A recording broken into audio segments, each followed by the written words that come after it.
তুমি তোমার মাওলাকে এতটা ভয় করো, আর আমি কেমন বান্দা, ওরে আমি প্রতিদিন নাফরমানিতে কাটাইলাম, আমি আমার মাওলারে কেমনে চেহারা দেখাইব? কিফিল কান্না করে আর কান্না করে। কিফিল ডাক দিয়া কয়, রে মহিলা, তোমার সাথে আমি জিনা করব না। তোমার কত টাকা দরকার? ওই যে আমার টাকার থলি, এই টাকার থলি তুমি নিয়ে যাও, আর আমার জন্য একটু আমার মাওলার কাছে দোয়া করো। আমি বড় গুনাহগার, আমার মতো গুনাহগার এই জমিনে কেউ নাই। কিফিল মহিলা দোয়া করে, আল্লাহ তুমি কিফিলকে ক্ষমা করে দাও। মহিলা ওখান থেকে বিদায় নিয়ে নিল। আমার আল্লাহর কি কুদরত! ও পর্বতীপুরের মুসলমান, আমার আল্লাহ রাতের বেলায় আজরাইল পাঠাইয়া দিয়া কিফিলের জান কবজ করে ফেলল। কিফিল দুনিয়াতে নাই। গ্রামের সবাই জানে কিফিলের মতো একটা গুনাহগার কেউ নাই। কিফিলের জানাজায় যাব না, কিফিলের দাফন করাইব না, গোসল করাইব না, কেউ কিফিলের কাছে যায় না। আমার আল্লাহ তো জানেন কিফিল রাতের বেলায় তওবা করছে, কথা কর ঠিক কিনা? আমার আল্লাহ কেমন কুদরতওয়ালা মালিক! ও পর্বতীপুরের মুসলমান, আমার আল্লাহ চায় না আমার কিফিল বিনা জানাজায় কবরে যায়, আমার কিফিল বিনা গোসলে কবরে যায়। আমার আল্লাহ কিফিলের দরজার উপরে আমার আল্লাহ তাআলা রেখে দিলেন। আমার আল্লাহ তাআলা নকশার মাধ্যমে লিখে দিলেন, কদ গফারাল্লাহু লিল কিফিল। আমি আল্লাহ, ও যুবকেরা, ও কিফিলের গ্রামবাসীরা, তাড়াতাড়ি দৌড়াইয়া আমি আমার কিফিলকে ক্ষমা করে দিয়েছি। ও পর্বতীপুরের মুসলমান, ও যুবক, তোর মনের কাছে প্রশ্ন কর, আমি আমার মনের কাছে প্রশ্ন করি রে বাবা, কি নিয়ে কবরে যাব? গুনাহ তো আছে কই? কোনদিন তো আমার মাওলার কাছে তওবা করলাম না। গুনার কথা স্মরণ করিয়া আমার মাওলার কাছে তওবা করলাম না। ও যুবক, কোনদিন তো দুই ফোঁটা চোখের পানি ফেলাইয়া তওবা করলাম না। কি মনে করছো গুনাহ নিয়া কবরে যাবা, ক্ষমতার বাহাদুরিতে মাপ পেয়ে যাবা? না রে বাবা, না। গুনাহ করিয়া কবরে গেলে কবরখানা জাহান্নামের গর্ত হয়ে যাবে। আমার নবী বলেন, ও উম্মতের দল, ওরে যাররা পরিমাণ গুনাহ নিয়ে যদি কবরে যাও, ওই কবরখানা একটা জাহান্নামের গর্ত হয়ে যাবে। যার কবরটা জাহান্নামের গর্ত হয়ে যাবে, ওই কবরে জাহান্নামীকে যখন রাখা হবে, নবী আমার হাতের আঙ্গুল দিয়ে দেখায়া দেন, বেনামাজি গুনাহগার যারা গুনাহ নিয়ে কবরে যাবেন, ওই কবরখানা আমার আল্লাহ এমন জাহান্নামের গর্ত বানাইয়া দিবে। ডান পাশের মাটি এত জোরে চাপ দিবে, ডান পাশের হাড্ডিগুলি ভাঙ্গিয়া বাম পাজরে ঢুকে যাবে, বাম পাজরের হাড্ডিগুলি ডান পাজরে ঢুকে যাবে। ওই দিনকে কারো কোনো উপায় থাকবে না। আমার আল্লাহ কয়, ও বান্দা, আমি আল্লাহ জানি ওই জাহান্নামের আগুন সহ্য করতে পারবে না। এই জন্য যুবক, তুমিও গুনাহগার, আমিও গুনাহগার। আজকের বয়ান জীবনের শেষ বয়ান হতে পারে রে বাবা।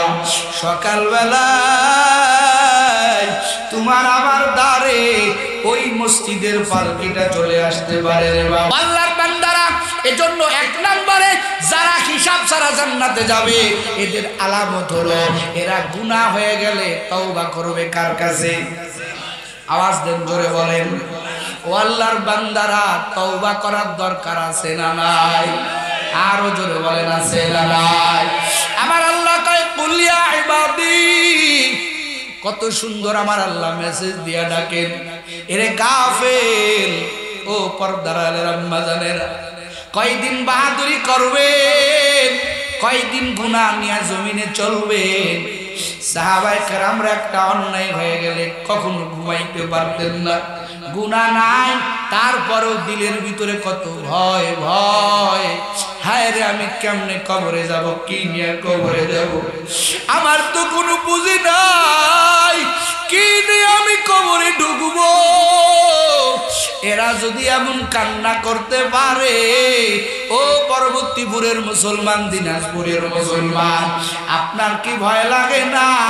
হাসরের ময়দানে আমার আল্লাহ যদি বলিয়াই ফেলে, বান্দা বল বল এই অন্যায়টা কেন করলি, কেন করলি, কেন করলি, ওই বান্দার আমলনামাটা, ওজনটা আমার আল্লাহ বড় কঠিন করে ফেলবে। ও আল্লাহর বান্দারা, এই জন্য দুনিয়ার ভিতরে যারা আল্লাহর খাটিয়া আসে, এই আশিকগুলোর একটাই চিন্তা থাকে, আল্লাহ আমি কি গুনাহ নিয়ে কবরে যাব, আমি কি তোমার মাহবুব বান্দা হয়ে কবরে যাব, নাকি তোমার দুশমন হয়ে কবরে যাব। এই জন্য তাদের ফিকির, আমি কি নিয়ে কবরে যাব। ও আল্লাহর বান্দারা, তোমার গুনাহ হইছে কই? তোমার তো চোখে পানি নাই, একদিন তো মাওলার দরবারে কান্না করলে না। এরে যুবক, জাররা থেকে জাররা পরিমাণ গুনাহ নিয়ে যদি কবরে যাও, ওই কবরটা একটা জাহান্নামের গর্ত হয়ে যাবে। ও আল্লাহর বান্দারা, ও যুবক, তওবা করো।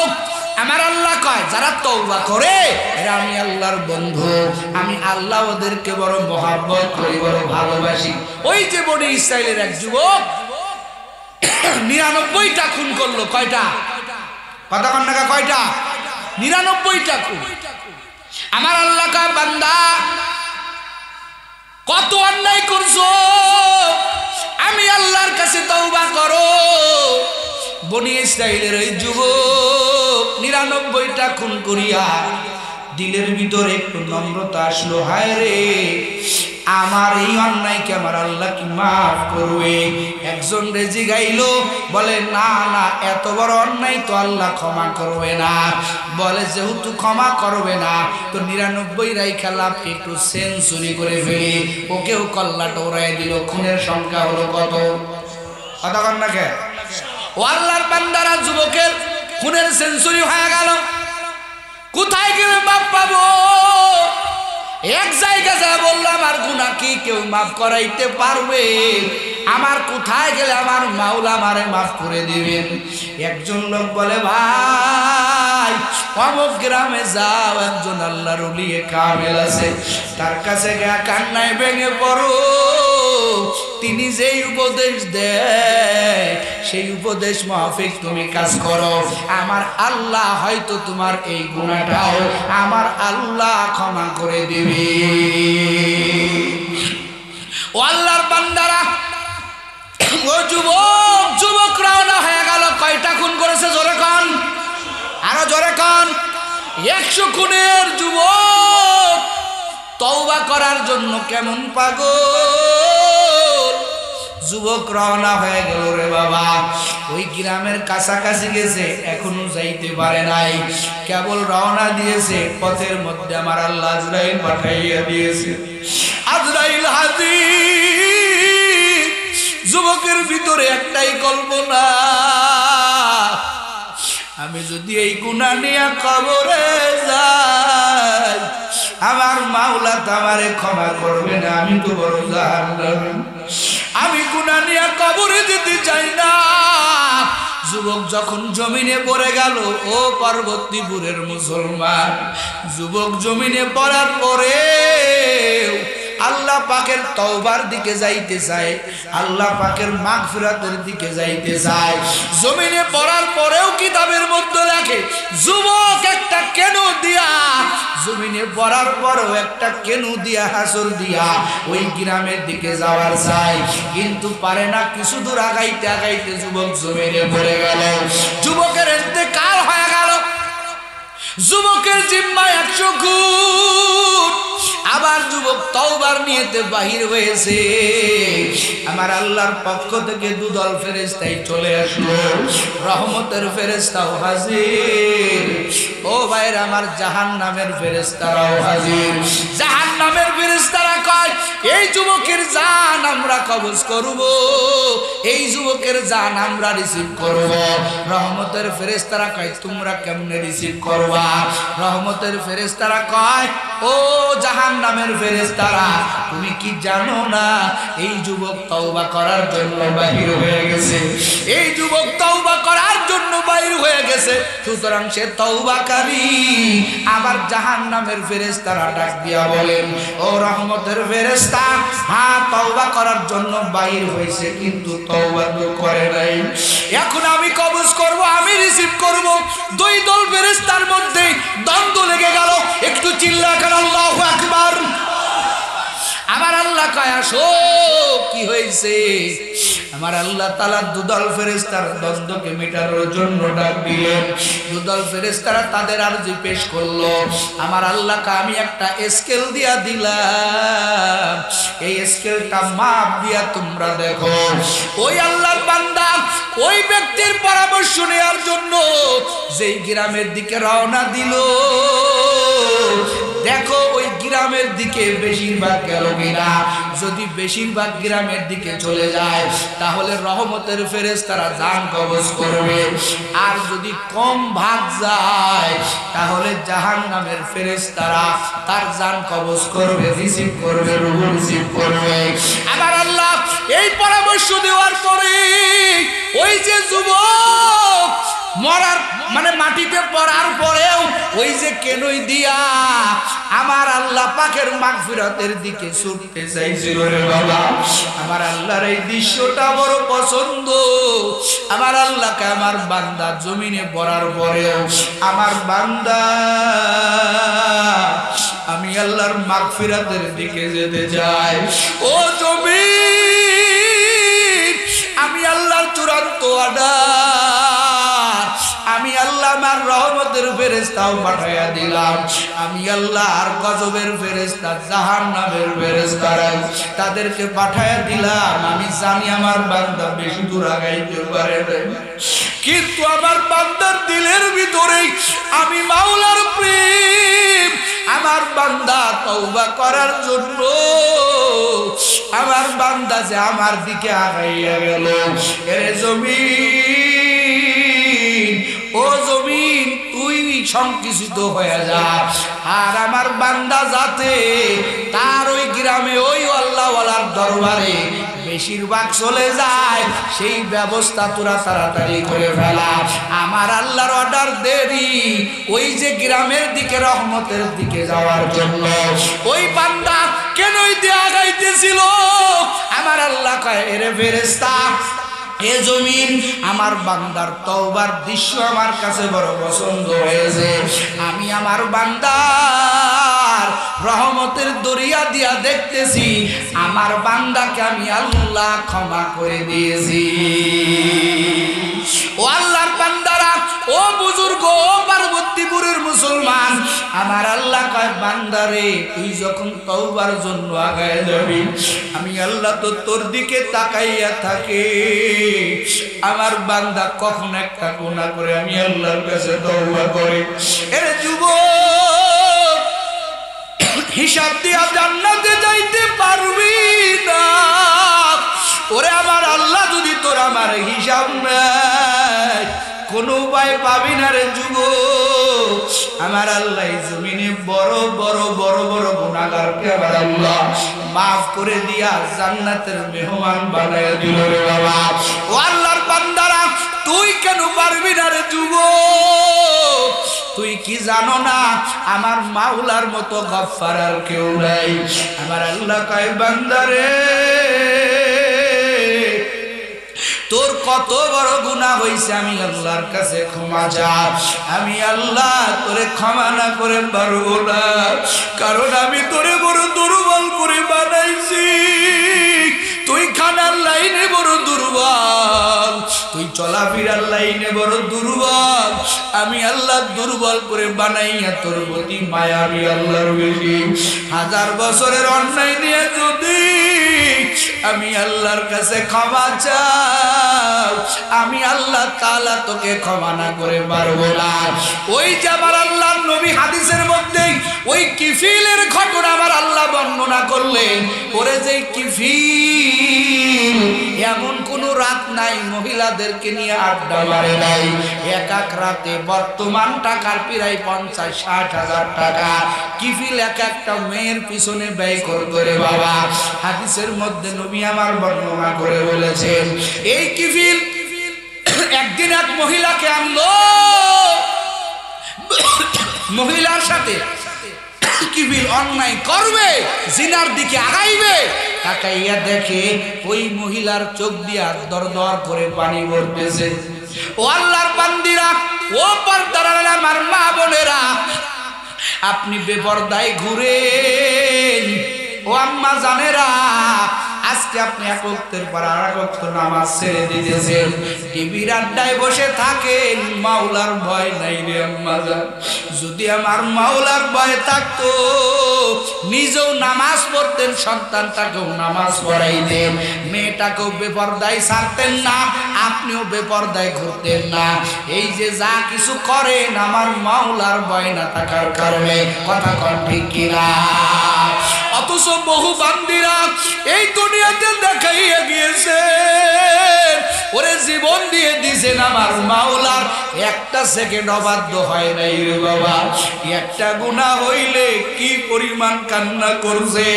আরে আম্মা জান, আপনার চোখে পানি নাই, আপনার চোখে পানি নাই। এই কিফিলের এই যুবতী মেয়েটাকে ঘরে নিয়ে আসছে, কিফিল তাকাইয়া দেখেন মেয়েটার চোখ দিয়া দর দর দর দর দর দর করে পানি পড়তেছে। কিফিল ডাক দিয়া কয়, ও মেয়ে, আমি তো তোমাকে জোর করে আনি নাই, টাকার দ্বারা কিনে তোমারে আনছি, এখানে আসার পরে কেন কান্না করো? এই মহিলাটা চোখের পানি ছাড়ে আর কান্না করে, আর ডাক দিয়া বলে, রে কিফিল, আমি তো এই লাইনের লোক না, আমি তো আমার মাওলার বড় পাগল।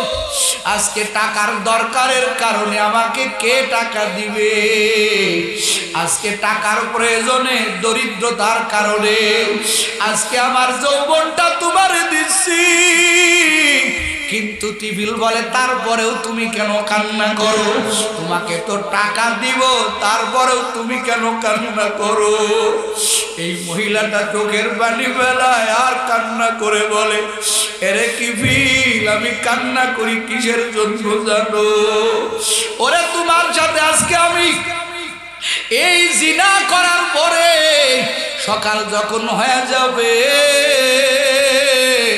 এরে কিফিল, আমার একজন মালিক আছেন, যেই আল্লাহ সব কিছু দেখেন। এরে কিফিল, আমি কিসের জন্য কান্না করি জানো? সকালবেলা যখন হয়ে যাবে, আমি আমার এই চেহারাটা আমার মাওলাকে কেমনে দেখাইব? আমার মাওলার সামনে আমি আমার চেহারাটা কেমনে দেখাইব রে কিফিল? এই ভয়ে আমি কান্না করতেছি। এই কথাটা শোনার পরে কিফিল তার দিলের ভিতরে কথাটা টাস করে গিয়া লেগে গেল। কিফিল ঠাস করে জমিনে পড়ে গেল, অজ্ঞান হয়ে গেল। কিছুক্ষণ পরে অজ্ঞান থেকে জ্ঞান ফিরার পরে কিফিল কান্না করে আর ডাক দিয়া বলে, রে মহিলা, তুমি আজকে একদিন একটা রাত তুমি আজকে আমার সাথে কাটাইবা জিনার মাধ্যমে, কিন্তু তুমি তোমার মাওলাকে কি পরিমাণ ভয় করো? আগামীকাল তোমার মাওলার সামনে তুমি কেমনে তোমার চেহারা দেখাইবা? তুমি তোমার মাওলাকে এতটা ভয় করো, আর আমি কেমন বান্দা? ওরে আমি প্রতিদিন নাফরমানিতে কাটাইলাম, আমি আমার মাওলারে কেমনে চেহারা দেখাইব? কিফিল কান্না করে আর কান্না করে। কিফিল ডাক দিয়া কয়, রে মহিলা, তোমার সাথে আমি জিনা করব না। তোমার কত টাকা দরকার ওই যে আমার টাকার থলি, এই টাকার থলি তুমি নিয়ে যাও, আর আমার জন্য একটু আমার মাওলার কাছে দোয়া করো। আমি বড় গুনাহগার, আমার মতো গুনাহগার এই জমিনে কেউ নাই। কিফিল মহিলা দোয়া করে, আল্লাহ তুমি কিফিলকে ক্ষমা করে দাও। মহিলা ওখান থেকে বিদায় নিয়ে নিল। আমার আল্লাহর কি কুদরত ও পর্বতীপুরের মুসলমান, আমার আল্লাহ রাতের বেলায় আজরাইল পাঠাইয়া দিয়া কিফিলের জান কবজ করে ফেললো। কিফিল দুনিয়াতে নাই। গ্রামের সবাই জানে কিফিলের মতো একটা গুনাহগার কেউ নাই। কিফিলের জানাজায় যাব না, কিফিলরে দাফন করাইব না, গোসল করাইব না, কেউ কিফিলের কাছে যায় না। আমার আল্লাহ তো জানেন কিফিল রাতের বেলায় তওবা করছে, কথা কন ঠিক কিনা? আমার আল্লাহ কেমন কুদরতওয়ালা মালিক ও পর্বতীপুরের মুসলমান। আমার আল্লাহ চায় না আমার কিফিল বিনা জানাজায় কবরে যায়, আমার কিফিল বিনা গোসলে কবরে যায়। আমার আল্লাহ কিফিলের দরজার উপরে আমার আল্লাহ তাআলা রেখে দিলেন। আমার আল্লাহ তাআলা নকশার মাধ্যমে লিখে দিলেন, কদ গফারাল্লাহু লিল কিফিল। আমি আল্লাহ, ও যুবকেরা, ও কিফিলের গ্রামবাসীরা, তাড়াতাড়ি দৌড়াইয়া আমি আমার কিফিলকে ক্ষমা করে দিয়েছি। ও পর্বতীপুরের মুসলমান, ও যুবক, তোর মনের কাছে প্রশ্ন কর, আমি আমার মনের কাছে প্রশ্ন করি রে বাবা, কি নিয়ে কবরে যাব? গুনাহ তো আছে কই?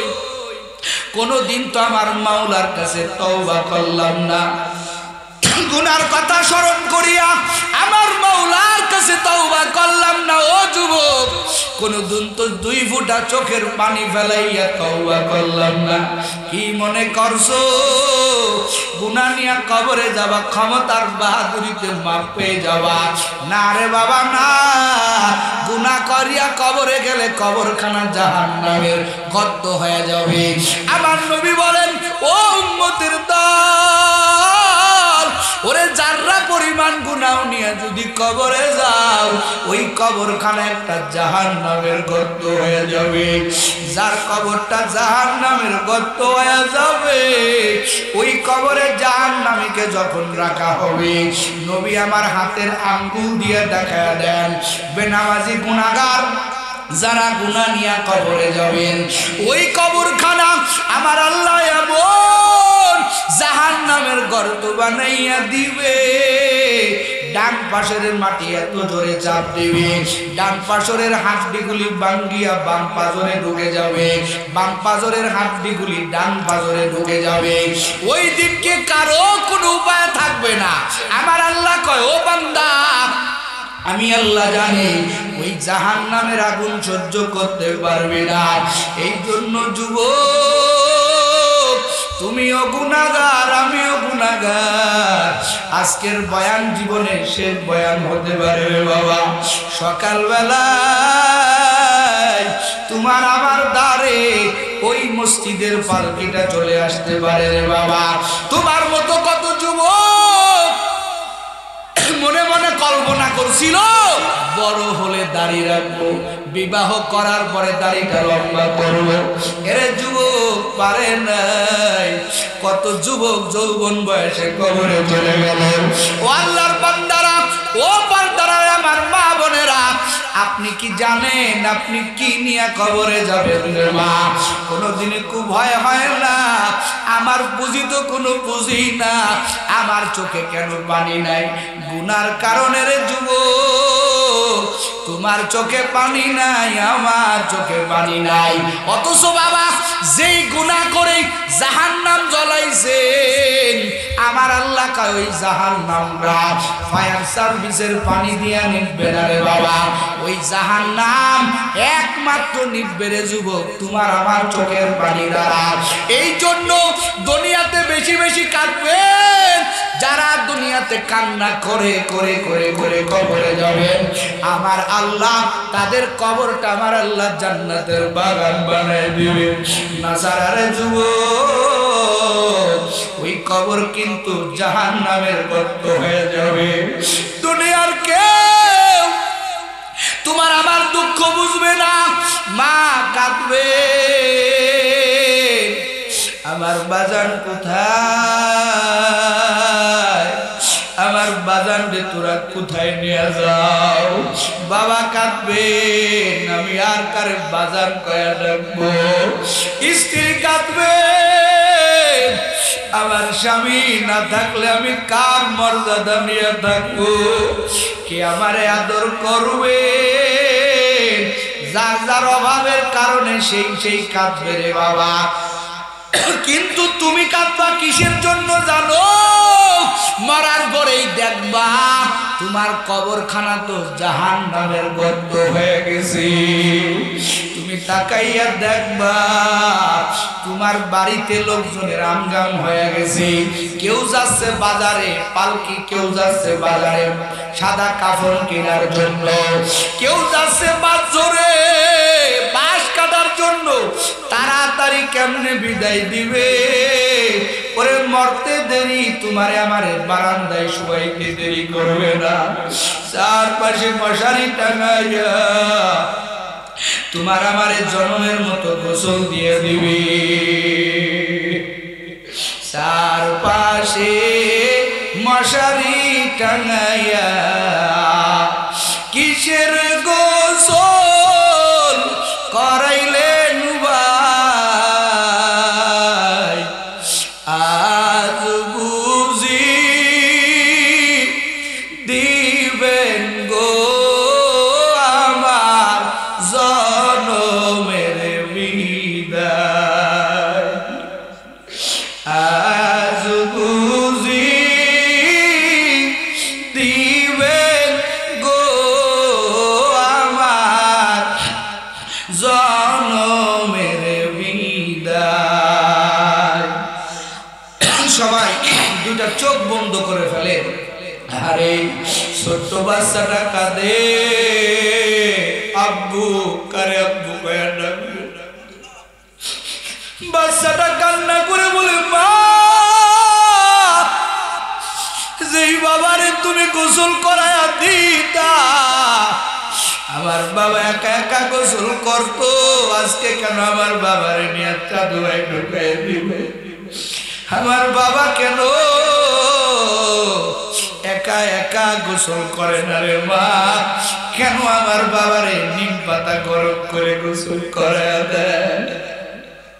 মুদ্দা বিক্তু বলে বড়ই পাতা গরম কইরা কিসের গোসল করাইলেন ভাই? আজ বুঝি দিবা গো আমার জনমের বিদায়। ও যুবক তাকায় কি দেখো নাই তোমার কত খেলার বন্ধুরা আজকে কবরে চলে গেল। তোমার হাত দিয়া তোমার মা তোমার বাবা কবরে গেল রে। হে যুবক মনে করতেছ আরো বাঁচবা না রে যুবক? না, কবে জানি ওই মসজিদের পালকি আইসা তোমার আমার ডাক দিবে। মুদ্দা ব্যক্তির গোসল করার যুবক মাঝে মাঝে দেখবা ইমান তাজা হবে। মাজার একটা সুতা পর্যন্ত রাখে না রে বাবা, বেলেট দিয়ে ঠাস করে খেয়ে ফেলে। গায়ের গেঞ্জিটা বেলেট দিয়ে কাটিয়া দেয়। দুনিয়ার সব রং বিরঙের কাপড়গুলো টেনে টেনে খুলে ফেলে রে বাবা। ওই খাট খাটিয়ার উপরে 3টা কাপড় বিছায়া রাখে।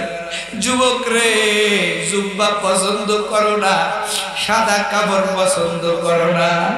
যুবক তুই মরার পরে তাকাইয়া দেখ কোন সাজে তোকে সাজাইলো। আতর পছন্দ করো না, সুরমা পছন্দ করো না, কফুর পছন্দ করো না রে যুবক, তাকায় দেখ মরার পরে তোরে কোন সাজে সাজা। আজকে দাড়ি লম্বা করলাম, জুব্বা পরলাম, মাথা টুপি ফেলাই না রে যুবক, কারণ জানি দুনিয়া প্যান্ট শার্ট পরিয়া ওটা নিয়ে কবরে যাইতে পারবো না। ওই পোশাকের কোনো দাম হবে না রে বাবা। আমার আল্লাহ যেই পোশাক নিয়ে কবরে নামাইবে, ওই পোশাক নিয়ে আমরা এমনি এমনি ঘুরি না রে যুবক। ও আল্লাহর বান্দারা, মৃত ব্যক্তিকে গোসল করাইয়া ওই যে খাটিয়ার উপরে রাখলো, মৃত ব্যক্তির রূহ ডাক দিয়া কয় 3 কাপড়ে পেঁচাইয়া কিসের কাপড় পরাইলেন ভাই, আজ বুঝি দিবেন গো আমার জনমের বিদায়, আজ বুঝি দিবা গো আমার জনমের বিদায়। যুবক রে, জানাজার সময় হয়ে গেল, বাড়ি ভর্তি মানুষ, তোমার আত্মীয় স্বজন পাগলের মতো ছুটে আসতেছে, মুখের থেকে কাপড়টা সরাইয়া শেষবারের মতো দেখে, যে দেখে সেই কান্না করে। ও আল্লাহর বান্দারা, ও যুবক, কত স্বপ্ন দেখছিলাম, বাড়ি করবা, গাড়ি করবা, মা বাবার স্বপ্ন পূরণ করবা না রে যুবক। আল্লাহ কয় বান্দা, আমি যখন তোরে ডাক দিব, 1000 স্বপ্ন ভাঙ্গে দিয়ে আমি আল্লাহ করে নিয়ে নিব। যুবক রে, পারবি না, পারবি না। ওই যে বাড়ির উপরে সবাই কাতারে কাতারে দাঁড়াইয়া জানাজার নামাজের জন্য রেডি হয়ে গেল। মুর্দা ব্যক্তি চিল্লা বলে 4 কাতারে দাঁড়াইয়া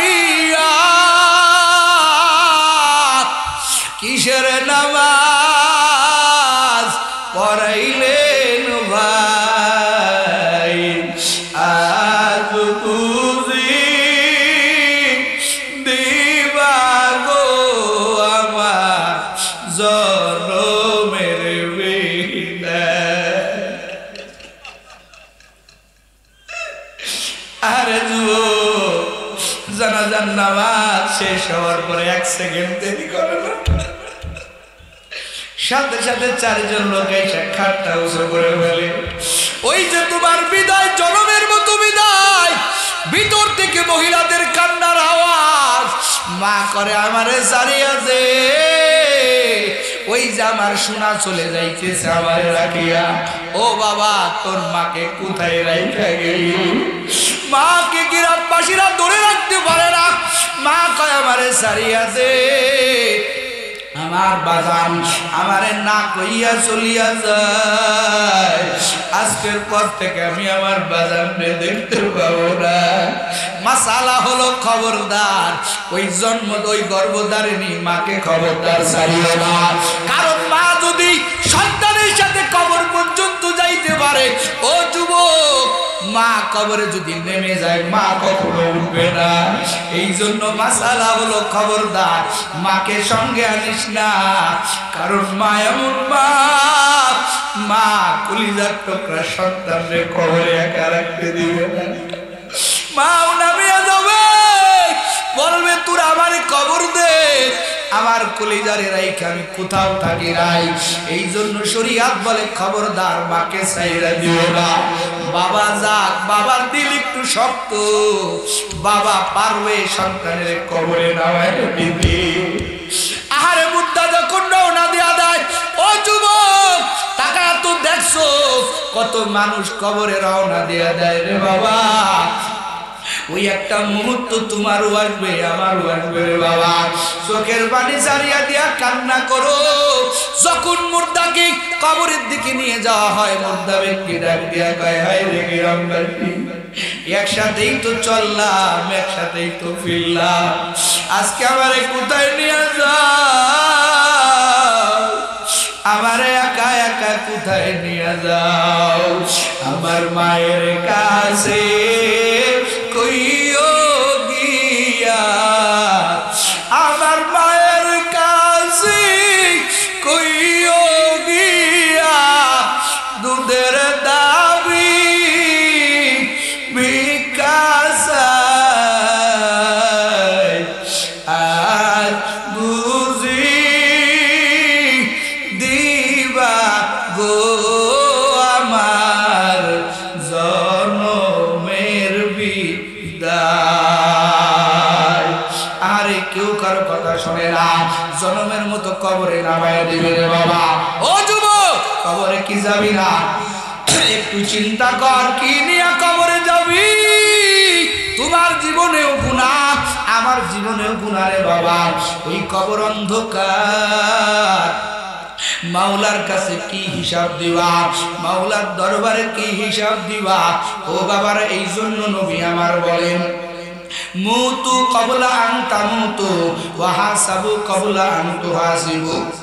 ও উম্মতের দল, মরার আগে মরিও। ও বান্দা, ও উম্মতের দল, হাসরের ময়দানে হিসাব দেওয়ার আগে হিসাবটা মিলাও। আসলে আমি তো কোনো আমল করতে পারি নাই, আমি তো জাহান্নামী। ও যুবক, গোপনে গোপনে কি অন্যায় করছো? তোমার খবর তুমি জানো রে বাবা, আমার খবর আমি জানি। মাওলার দরবারে নিয়ে বিনিয়ে ক্ষমা চাও। আমার আল্লাহ গফফার, আমার আল্লাহর মতো দয়ার আল্লাহ আর কেউ নাই। ও পর্দার আড়ালের আম্মা জানেরা, আর কয়দিন বেপরদাগিরি করে চলবে? আপনার কি ভয় লাগে না? নবী আমার জাহান্নামের ভিতরে বেশিরভাগ নারীদেরকে দেখছেন, বিভিন্ন পদ্ধতিতে আমার পয়গম্বর আযাব দেওয়া দেখছেন রে আম্মা জান।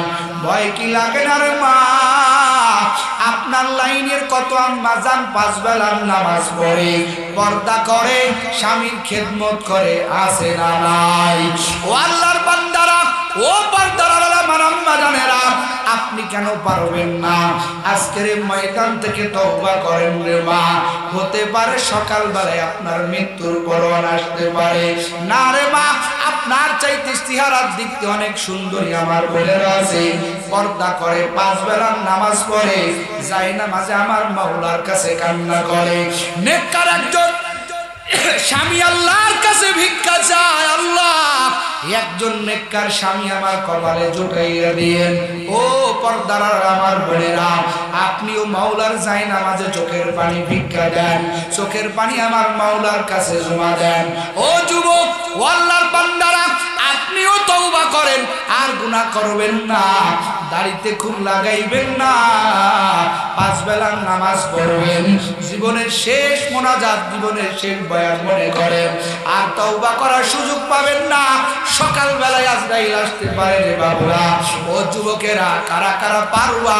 দুটো হাত আল্লাহরে দেখায়া দাও।